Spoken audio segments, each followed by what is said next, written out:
नमस्कार दोस्तों, स्वागत है आपका रिंकेश प्राइन चैनल में। दोस्तों, जो आजकल आप न्यूज़ सुन रहे हैं जापान में जो एक डिसीज के बारे में STSS, तो उसके बारे में जो अभी तक इंफॉर्मेशन है वो हम लोग आज इसके वीडियो में समझने वाले हैं कि ये असल में ये क्या बीमारी है और क्या ये अभी आने वाली कोई बीमारी है, अभी कोई इजाद हुई है या फिर ये पहले से कोई बीमारी है जो जापान में पहले भी देखने को मिली है। उसका पूरा इंफॉर्मेशन जो आज तक की तारीख का अपडेट है वो हम लोग आज समझने वाले हैं और लास्ट में मैं आपको इसका एक समरी भी बताऊंगा, तो पूरा वीडियो जरूर एंड तक देखिएगा। ठीक है, थोड़ा सा पढ़ लेते हैं, बीच बीच में इसको समझ लेते हैं। तो ये STSS क्या है, इसका लॉन्ग फॉर्म है स्ट्रेप्टोकोकल टॉक्सिक शॉक सिंड्रोम।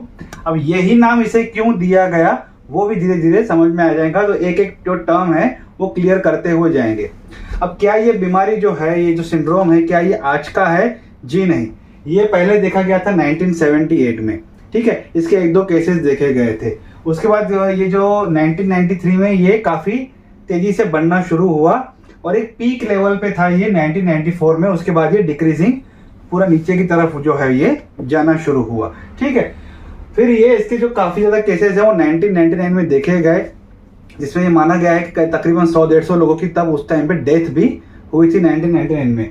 अब 2024 में, मतलब इसको देखा जाए तो ये 2023 के एंडिंग से इसके केसेस देखने को मिले हैं, पर जनवरी से मार्च तक जो है इसके काफी ज्यादा केसेस बढ़े हैं और जून तक जो है ये तकरीबन 1000-1100 के ऊपर केसेस जो है इसके बढ़ रहे हैं। तो मतलब 2024 का जो इसका आंकड़ा है, जो इसका जो ये देखने को मिल रहा है, ये काफी ड्रास्टिकल इंक्रीज हुआ है। ये काफी जो इसका इंक्रीज है वो स्पीडली बढ़ा हुआ है, जो कि इसके पुराने जो इसके इतिहास में जब ये देखा गया था तब ये इतना नहीं था, जो कि ये आज इतना तेजी से बढ़ रहा है। तो इसके कारण क्या है और ये डिसीज क्या है और ये कितना खतरनाक है, भयावह है, और क्या ये एपिडेमिक है, मतलब ये महामारी तो नहीं फैलने वाला है।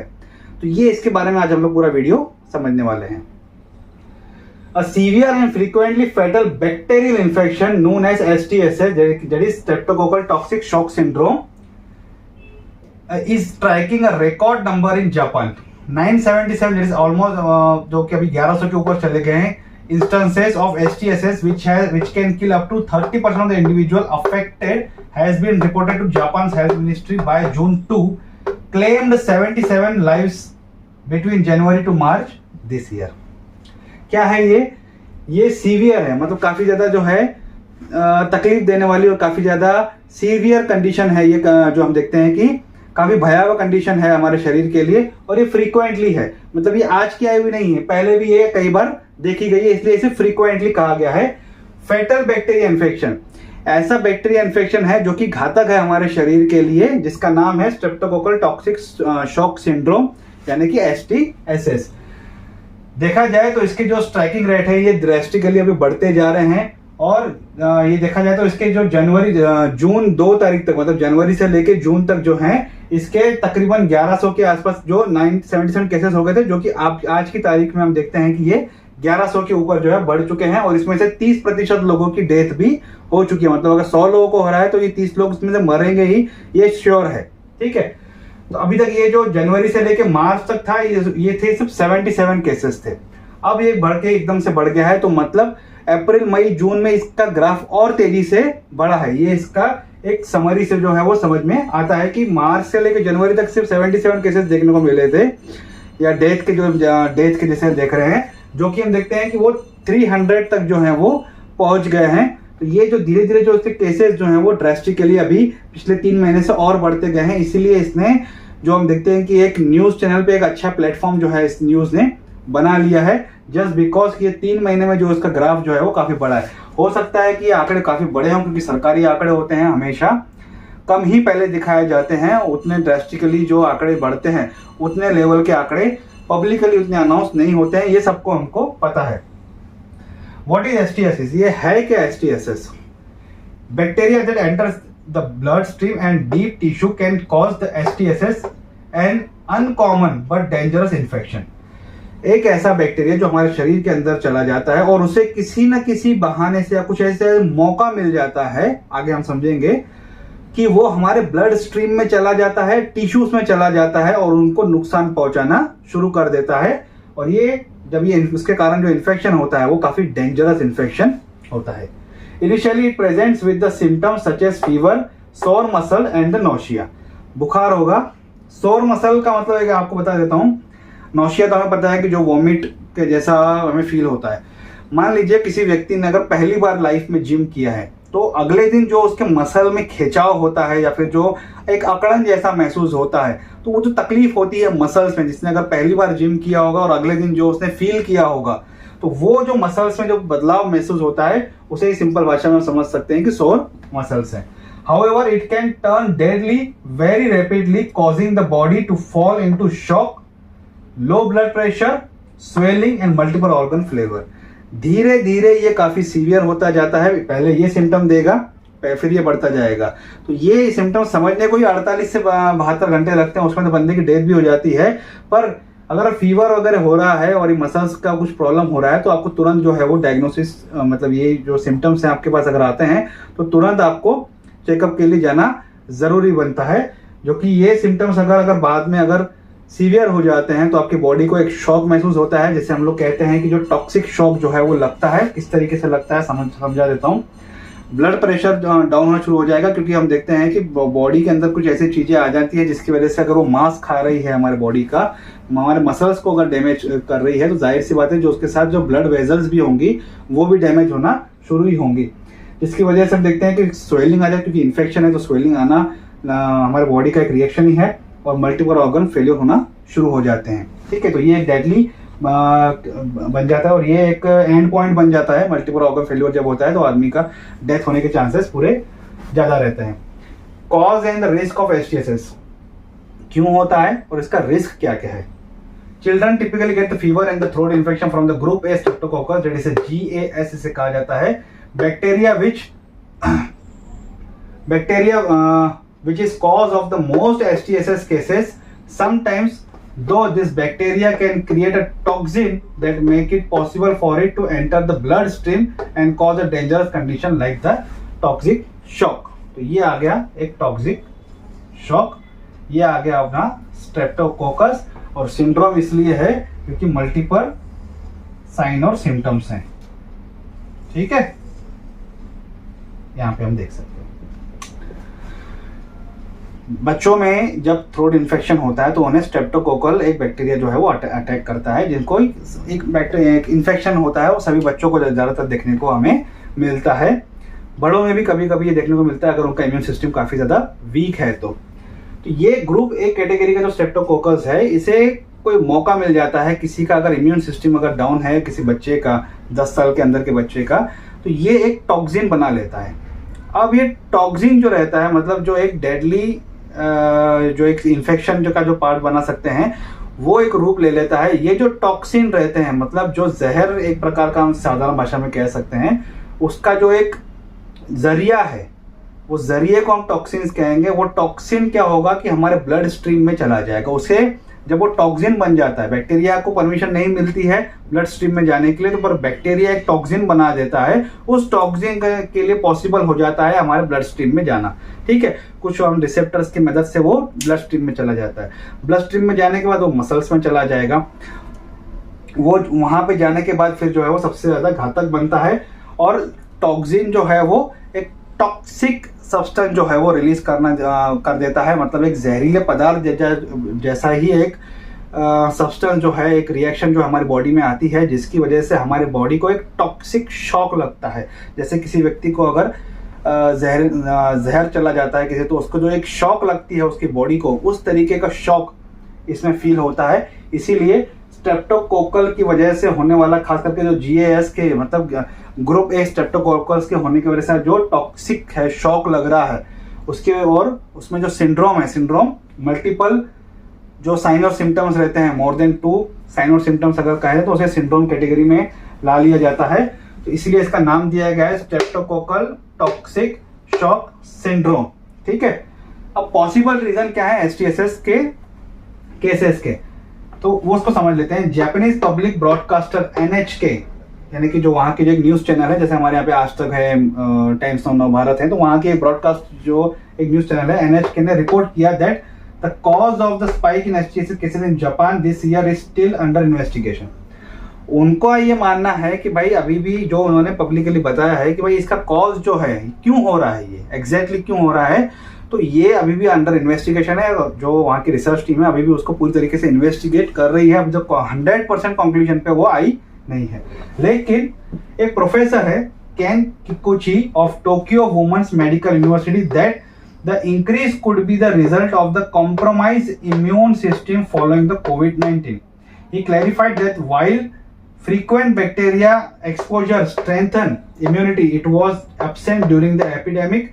This could explain the high risk in instance as more people may now be more susceptible to illness. एक और टर्म है यहाँ पे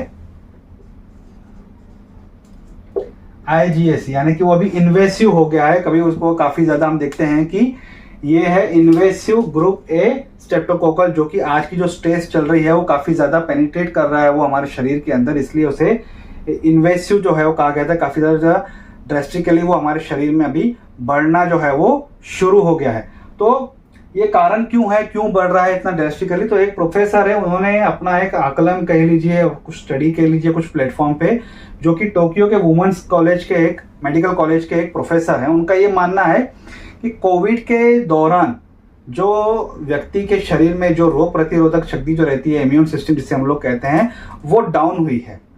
किसी ने वैक्सीन लिया है, किसी ने कुछ उस दौरान जो हमारी बॉडी ने जो उस वायरस से फाइट किया है, तो उस फाइटिंग के दौरान जो इम्यून सिस्टम में जो एक कमजोरी आई है, उसके बाद लोगों ने, हम देखते हैं कि काफ़ी ज़्यादा एक्सरसाइज देख लीजिए या फिर जो फूड खाने का जो फूड्स वगैरह उसमें काफ़ी ज़्यादा बदलाव आया, मतलब नेचर में भी काफ़ी ज़्यादा बदलाव आया है।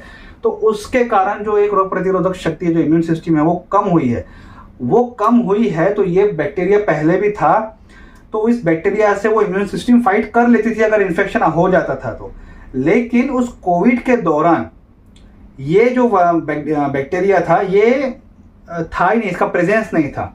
अब हमारे शरीर का एक नियम है कि अगर बार बार कोई चीज़ अगर उसके आ रही है तो उससे फाइट करने के लिए वो डिफेंस मैकेनिज्म जो है वो हमारी बॉडी चेंज करता रहता है, तैयार करता रहता है। ये मेडिकल स्टूडेंट ने काफ़ी ज़्यादा अच्छे से पढ़ा होगा कि हमारे जो डिफेंस मैकेनिज्म है हमारे बॉडी में, इम्यून सिस्टम है, कि अगर कोई चीज़ बार बार हमारे बॉडी में फ्रीक्वेंटली ऐड कर रही है, अटैक कर रही है, तो उसके लिए एक ऐसा स्ट्रॉन्ग इम्यून सिस्टम जो है वो हमारी बॉडी क्रिएट कर लेती है। लेकिन इम्यून सिस्टम एक तो कोविड के दौरान डाउन हुआ, दूसरा है कि उस बैक्टीरिया का प्रेजेंस उस दौरान नहीं था, तो हमारा इम्यून सिस्टम जो है उसके फाइट करने के लिए जो एक पावर जनरेट हो जानी चाहिए थी वो नहीं हो पाई।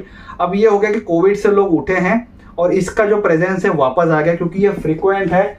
1970 में दिखा, 93 में दिखा, फिर 94 में, फिर 99 में, मतलब ये सालों के बाद वो आ रहा है। तो ये 99 में देखने के बाद इतने समय के लिए जो है वो गैप में दिखा नहीं, कोविड के दौरान भी दिखा नहीं इसका प्रेजेंस। तो हमारा शरीर जो है, जो जापानीज लोगों का शरीर है, इसके लिए एक डिफेंस मैकेनिज्म तैयार नहीं कर पाया। अब ये हालत हो गई है कि जो इम्यून सिस्टम एक तो कम हुआ, दूसरा नया मैकेनिज्म नहीं बना, तो इसका जो अटैक करने का जो प्रतिशत है ये काफ़ी ज़्यादा बढ़ गया है और इसको कंट्रोल में जो है व्यक्ति जो जिसका इम्यून सिस्टम कम है वो कंट्रोल नहीं कर पाता है, ऐसा वहाँ के एक प्रोफेसर का मानना है जो उन्होंने रिपोर्ट दिया हुआ है। तो ये एक देखा जाए तो ये कंप्लीट एक इंफॉर्मेशन था। एक और इन्फॉर्मेशन यहाँ पे मैं अपडेट कर देता हूँ कि एक डिसीज है जिसे साधारण भाषा में कहा जाता है कि फ्लैश ईटिंग, जिसका साइंटिफिक नाम है नेक्रोटाइजिंग फैसाइटिस। ठीक है, तो इसका क्या ये डिसीज क्या करता है? Necrotizing fasciitis is a serious condition that can end in the limb loss and is also caused by the GAS। ठीक है, तो ये एक ऐसा कंडीशन है जिसे फ्लैश ईटिंग कहा जाता है, मतलब नेक्रोटाइजिंग फैसाइटिस।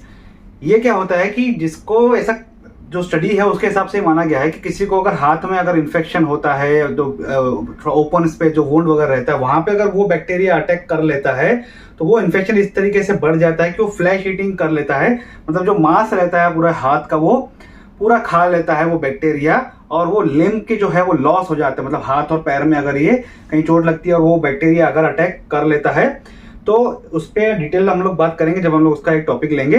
तो सेम कंडीशन जो एक बैक्टीरिया के कारण प्रोड्यूस होती है, यही कंडीशन जो है वो GAS भी करता है, मतलब ग्रुप ए का जो स्ट्रेप्टोकोकल का जो ये बैक्टीरिया है, सेम वो कंडीशन भी क्रिएट कर देता है, जिसकी वजह से वो फ्लैश ईटिंग कंडीशन आ जाती है। ठीक है, तो rise in the invasive group A streptococcus मतलब IgS infection which primary affect the children under the 10 was reported to the WHO by European nation, 5 European nation in December 2022। तो European nation के जो 5 देश हैं उन्होंने WHO को बताया था कि ये जो स्ट्रेप्टोकोकस है इसका एक इन्वेसिव रूप है, मतलब इन्वेसिव ग्रुप ए स्ट्रेप्टोकोकस माना गया है उसे, क्योंकि वो काफी तेजी से जो वो फैल रहा था और वो 10 साल के बच्चे के अफेक्ट कर रहा था। और एक रिपोर्ट जो है वो CDC ने तैयार की, मतलब जो अमेरिकन की जो centre for disease control and prevention है, जिसे CDC कहा जाता है, उनकी रिपोर्ट के मुताबिक ये इतना ड्रेस्टिकली बढ़ रहा है कि जो पहले 10 साल के अंदर बच्चों को ये अफेक्ट कर रहा था, अभी 50 साल के अंदर के लोगों को किसी भी एज में जो है वो अफेक्ट कर रहा है। माना ये जा रहा है कि ये बच्चों में और बूढ़ों में ज्यादा हो रहा है। एक स्टडी ये कह रही है कि जिसका इम्यून सिस्टम काफी ज्यादा कम है उसको भी अफेक्ट कर रहा है, मतलब जो ये स्टडी कह रही है 50 साल के अंदर किसी का अगर इम्यून सिस्टम कम हो रहा है किसी कारण की वजह से तो उन्हें अफेक्ट कर रहा है। तो कहने का मतलब है कि इसका 100% कंक्लूजन जो है वो अभी तक आया नहीं है, तो उस पर स्टडीज और भी चालू है। समरी वाइज बता देता हूं कि ये फ्रीक्वेंट डिसीज है जो कि सालों से चल रहा था।